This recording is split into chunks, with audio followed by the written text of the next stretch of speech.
கேரள எல்லையில் காரை வழிமறித்து தங்க கட்டிகள் கொள்ளையடிக்கப்பட்டிருக்கக்கூடிய சம்பவம் தொடர்பாக தற்பொழுது விசாரணையும் தீவிரமடைந்திருக்கிறது. விவரங்களை செய்தியாளர் கார்த்திக் வழங்கிட நாம் கேட்கலாம்.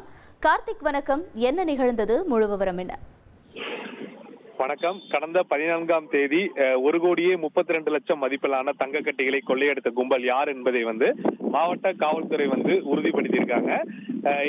இது தொடர்பாக 3 தனிப்படைகள் கேரளாவில் விசாரணை மேற்கொண்டு வருகிறார்கள். இந்த கொள்ளை சம்பவத்தில் ஏற்கனவே பயன்படுத்தியதாக 2 கார்களும் ஒரு லாரியும் விசாரணை வளையத்திற்குள் கொண்டு வரப்பட்டது. இந்த காருடைய உரிமையாளர்களிடம் தொடர்ந்து விசாரணை மேற்கொண்டதில் இந்த கொள்ளை சம்பவத்தில் ஈடுபட்டது யார் என்பதை தெளிவுபடுத்தியிருக்கார்கள். இன்னும் 2 நாட்களில் அவர்களை சுற்றி வளைத்து அவர்கள் கைது செய்யப்படுவார்கள் என்ற தகவலை காவல்துறை தரப்பில் தெரிவிச்சிருக்காங்க.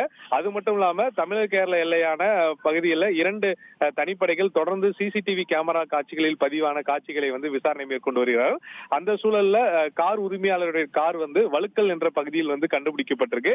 தற்போது அந்த காரில் இருந்து அவர்கள் எங்கு தப்பித்து சென்றார்கள், எந்த பகுதியில் முகாமிட்டிருக்க கூடும் என்ற கோணத்தில் தற்போது விசாரணையை தீவிரப்படுத்தியது மிக முக்கியமாக பார்க்கப்படுகிறது.